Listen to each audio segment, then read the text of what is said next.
अलिफ लैला। दरियाबार की शहजादी की कहानी।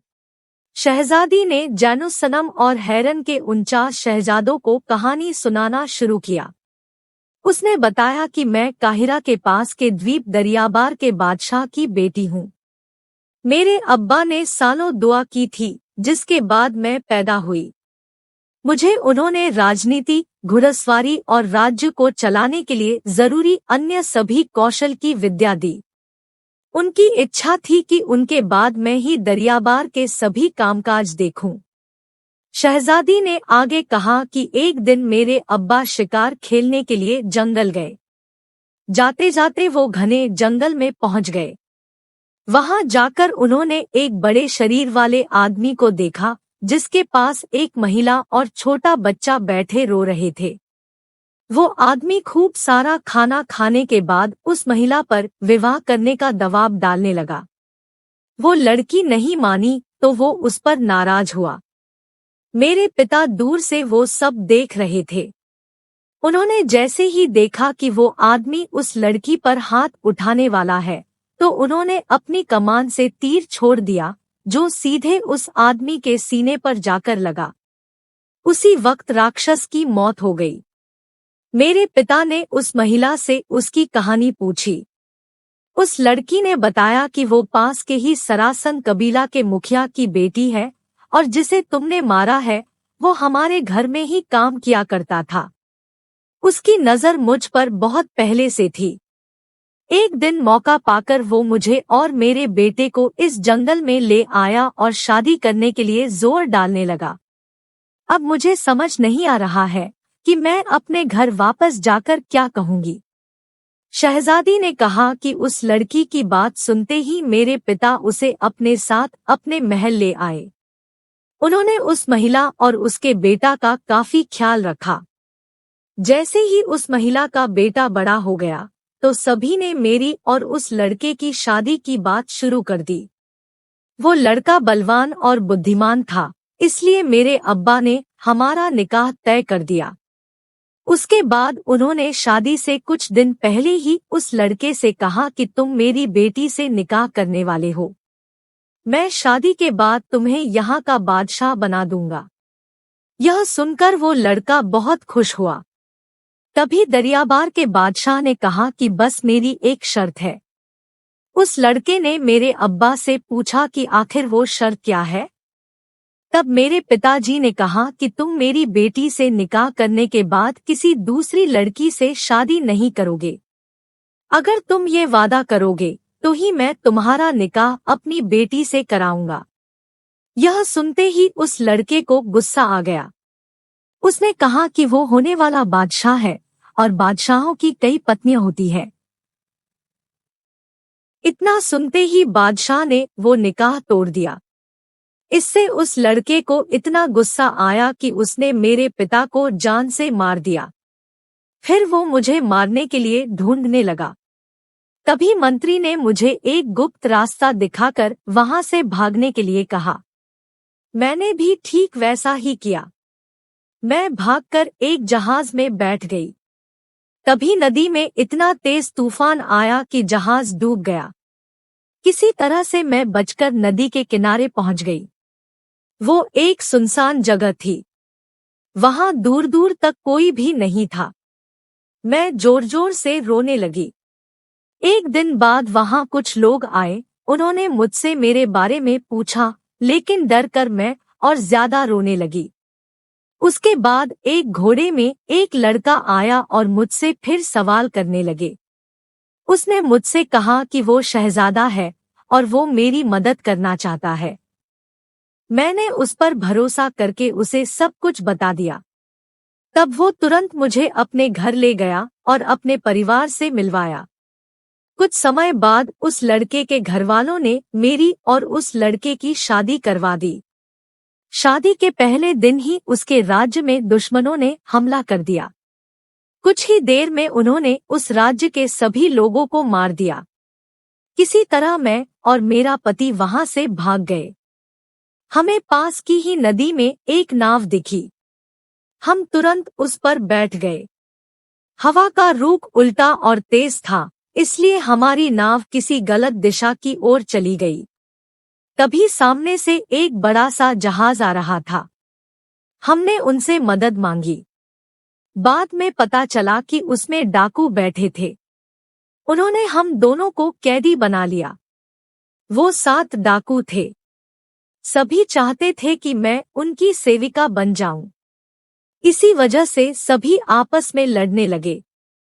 अंत में एक डाकू ने सबको मार दिया और मुझसे कहा कि मैं तुम्हें अपनी सेविका नहीं बनाना चाहता, लेकिन मेरे मालिक को सेविका चाहिए।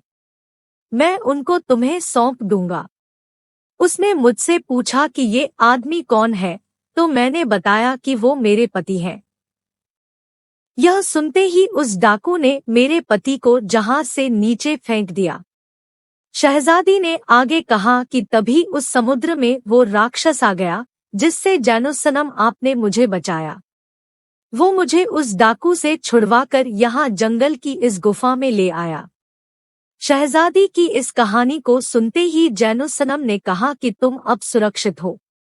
मेरे साथ जो 49 युवा लड़के हैं वो सभी हैरन के शहजादे हैं। तुम इनमें से किसी से भी शादी कर सकती हो। शहजादी ने जैनुसनम से कहा कि मैं अगर शादी करूंगी तो सिर्फ आपसे ही। आपने ही मेरी जान बचाई है। सभी शहजादों ने इस बात को मान लिया। सबने खुशी खुशी दोनों की शादी करवा दी। खुशी के मारे जैनुसनम ने भी अपना सच सबको बता दिया। जैनुसनम ने कहा कि मैं भी एक शहजादा ही हूँ। उसने अपने सभी भाइयों को बताया कि मैं पिरोज माँ का बेटा हूँ, जिसे चचेरे भाई सुमेर ने अपने राज्य में पाला पोसा है। यह सुनते ही शहजादी ने कहा कि मुझे आप तो पहले से ही शहजादे जैसे लगते थे। इस बात को सुनकर वो लड़की खुश थी, लेकिन जैनुसनम से उसके भाइयों को जलन होने लगी। उनके मन में हुआ कि अब्बा इसे अभी से इतना मान देते हैं। अगर उन्हें पता चला कि ये उनका ही बेटा है तो वो अपना सब कुछ इसी के नाम कर देंगे। इतना सोचते सोचते ही सभी शहजादों ने जैनुसनम को जान से मारने की योजना बना ली। उसे रात भर पीटते रहे और जब उन्हें लगा कि वो मर गया तो वहां से भाग गए। उसके बाद सारे शहजादे अपने राज्य हैरन चले गए। सुबह होते ही उस लड़की ने अपने पति को बाहर बुरी हालत में पड़ा देखा तो रोने लगी। कुछ देर बाद शांत होने पर उसने देखा कि उसके पति की सांसें चल रही है। वो वहां से भागकर हकीम को ढूंढने के लिए चली गई। जब वापस लौटी तो देखा कि उसका पति वहां नहीं था। हकीम ने कहा कि हो सकता है कोई जंगली जानवर उसे उठाकर ले गया हो। इतना कहकर हकीम उस शहजादी को अपने साथ घर ले गया। कुछ दिनों बाद उस हकीम ने शहजादी से कहा, बेटा तुम अपने बारे में बताओ क्या हुआ था। उसने रोते हुए अपने पिता और पति की मृत्यु, राक्षस और अपने नए पति जैनुसनम के बारे में सब कुछ बता दिया। वो हकीम जैनुसनम और उसकी माँ को जानता था।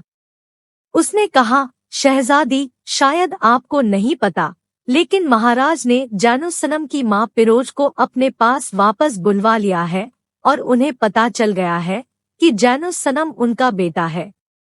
तब से ही वो बहुत परेशान है। इतना कहकर उस हकीम ने कहा कि चलो मैं तुम्हें हैरन राज्य ले चलता हूँ। शहजादी ने कहा, ठीक है, मैं उन सभी शहजादों के बारे में बादशाह को बता दूंगी। हकीम ने लड़की को सतर्क करते हुए कहा कि ऐसा बिल्कुल मत करना। अगर तुम्हें शहजादों ने देख लिया तो वो तुम्हें भी मार डालेंगे। पहले मैं जाकर बादशाह की पत्नी यानी जैनुसनम की माँ से मिलकर उन्हें जब कुछ बता दूंगा।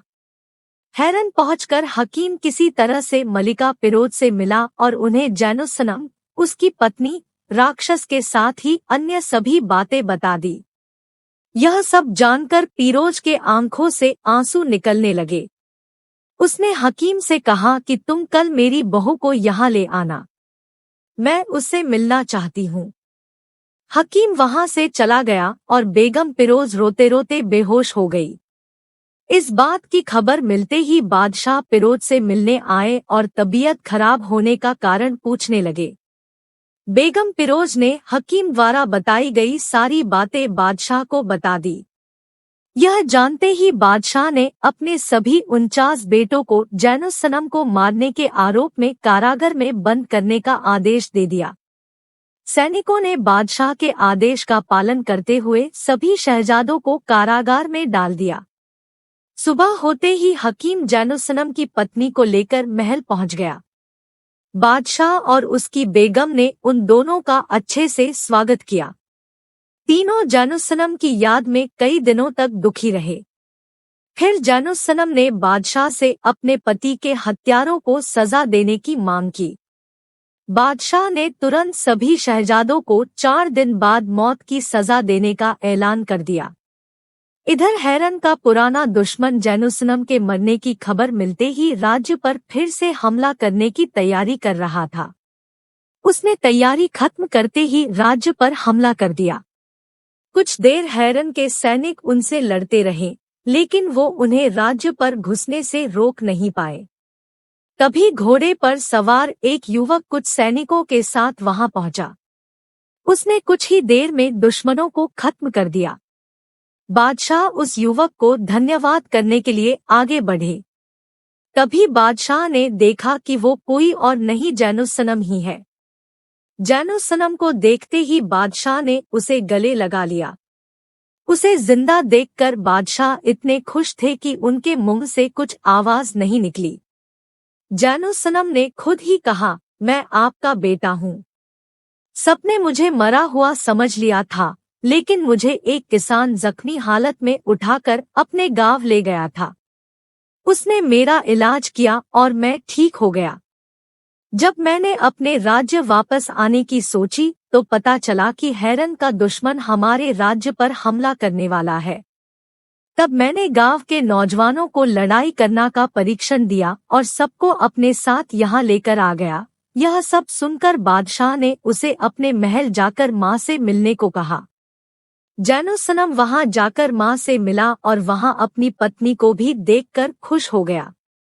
तभी बादशाह वहां पहुंचे और उन्होंने कहा कि जैनुसनम तुम बहुत साहसी हो। राक्षस से तुम्हारी लड़ाई और अन्य सारी चीजें मैं जानता हूँ। जैनुसनम ने कहा कि अब्बा आपको ये सब भाइयों ने बताया होगा न। गुस्से में बादशाह ने जैनुसनम से उनका नाम न लेने को कहा। जैनुसनम की माँ ने उसे बताया कि हम सबको पता है कि तुम्हें मारने की कोशिश किसने की थी। अब तुम्हारे सभी भाइयों को सजा मिलेगी। उनको बादशाह मृत्यु दंड सुना चुके हैं। यह सुनकर जैनुसनम ने बादशाह से कहा कि वो आपके बेटे और मेरे भाई हैं, इसलिए उन्हें छोड़ दीजिए। हाँ, उन्होंने काफी बड़ा गुनाह किया है, लेकिन उन्हें एक मौका मिलना चाहिए। जैनुसनम की बात मानकर तुरंत बादशाह ने सैनिकों से शहजादों को बंदीगृह से उनके पास लाने के लिए कहा। जैसे ही सारे शहजादे वहां पहुंचे, जैनुसनम ने उन्हें गले से लगा लिया। यह सब देखकर बादशाह ने खुश होकर जैनुसनम को राज्य का युवराज घोषित कर दिया। फिर बादशाह ने युवराज जैनुसनम की जान बचाने वाले किसान और उनकी बहू को वहां लाने के लिए हकीम को काफी सारा इनाम दिया। इतनी कहानी सुनाकर शहरजाद चुप हो गई। दुनियाजाद ने उसके किस्से की काफी प्रशंसा की। यह सुनकर शहरजाद ने कहा, मेरे पास ऐसी ही मनोरंजक एक और कथा है। अगर बादशाह मुझे जान से न मारे तो मैं कल सुबह उन्हें वो कहानी सुनाना चाहूंगी। बादशाह ने अनुमति दे दी। इस कहानी को जानने के लिए दूसरी स्टोरी पढ़े।